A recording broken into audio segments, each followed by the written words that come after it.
Here we are with exercise 4.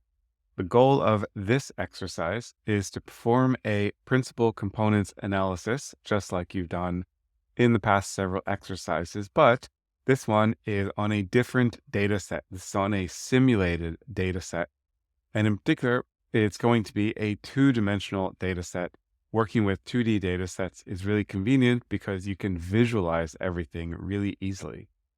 Okay, so let me just switch to this figure and I will talk about what the data look like and what the goal of the exercise is. Okay, so here the black dots show the data, and here these red lines show the two eigenvectors from the principal components analysis.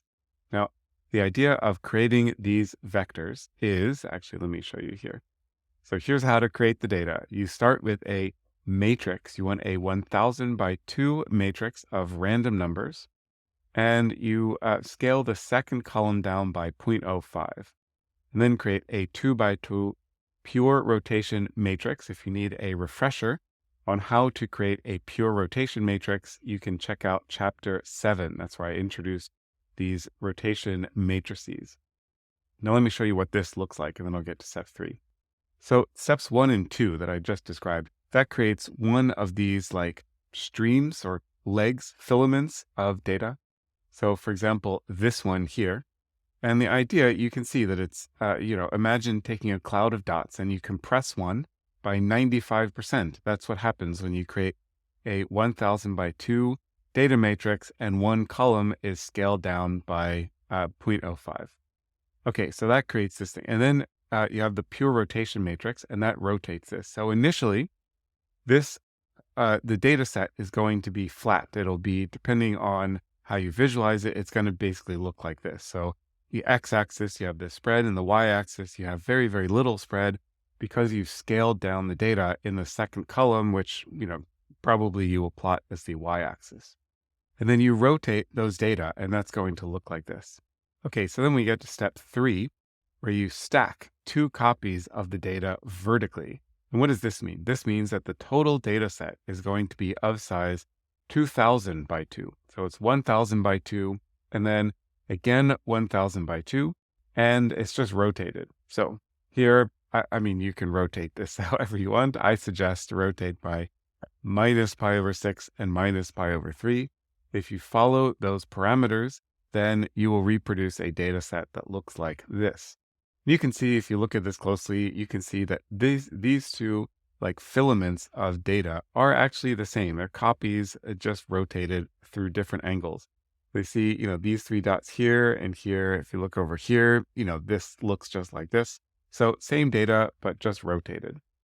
Okay, so then we do a principal components analysis. And then here, I don't specify exactly how, so I say to use the SVD. You can, you have the freedom here to do the PCA however you like. This is the more important part. And then the discussion, I'm going to talk about this discussion in a moment when I reproduce this figure in code. There are many ways that you could implement this exercise. Here, what I chose to do is start with 2 vectors. And you can see I have, oftentimes when I'm just creating a vector, I will just create or provide one input into the rand_n function. Here I provide 2 inputs, so this gives us a vector that is endowed with an orientation. So NumPy calls this a 2D array, although in mathematics, in linear algebra, we would call this a 1000 dimensional column vector. Okay, so here's the first one, here's the second one. You can see it's scalar multiplied by 0.05, and then I just stack those on top of each other to get matrix X. Here is our pure rotation matrix.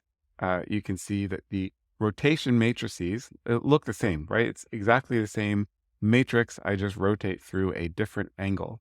So these are orthogonal matrices, R1 and R2.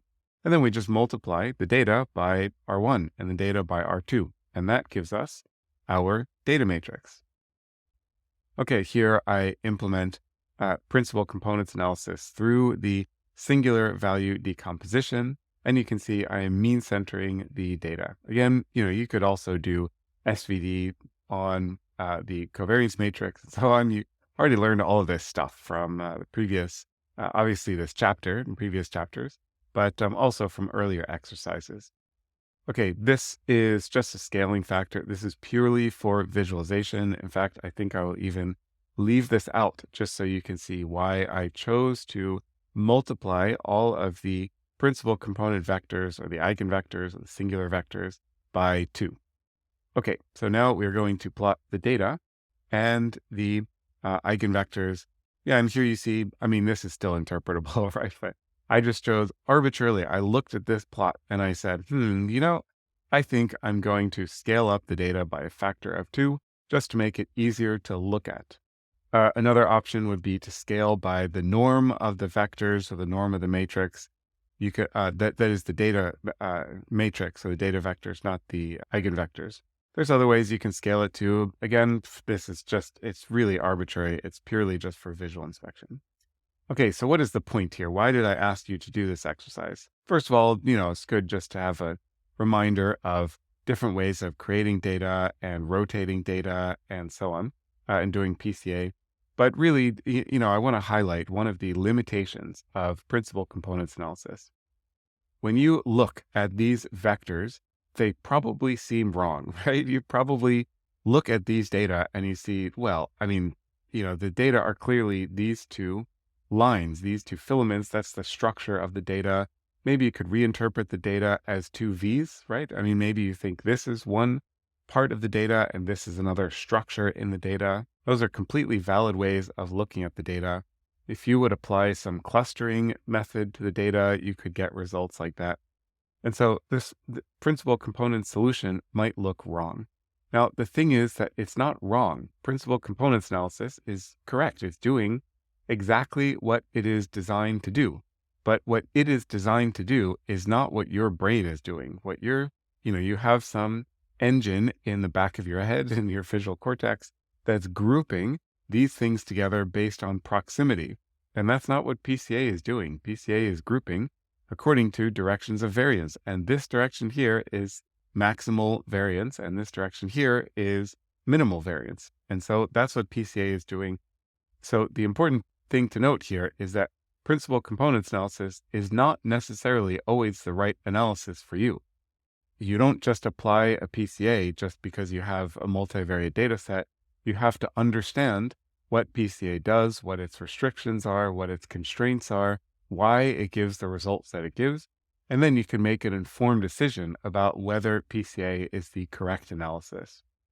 So it's hard for me to explain in 20 seconds what is always the right analysis for PCA. It depends on the application and the goal of the analysis and so on. But in general, PCA is appropriate when you want to reduce the dimensionality of the data. If you're looking for structure in the data, if you want to identify features in the data, then PCA is usually not the best approach. Sometimes it works well for that, but usually not. So PCA is really useful for compressing high dimensional data into lower dimensional data.